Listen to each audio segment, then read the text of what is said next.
Okay, first of all, my friend Casey got me this gall guide for my birthday. She actually became my friend because she's in my online community, and now we're BFFs. But anyways, that's beside the point. So I wanted to deep dive into galls, right? And I was like, let me start with the simplest, the Bonaparte gall, and let's see how I can differentiate a Bonaparte gall from a laughing gall.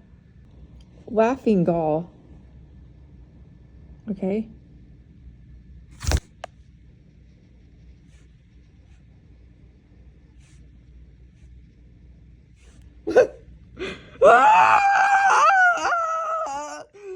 Okay, beak. We can see beak. Definitely a different color there. Because this is one of the things I have problems with, you know? It's called, we're a different shape here in the Bonapartes. Oh shit, this is a black-headed.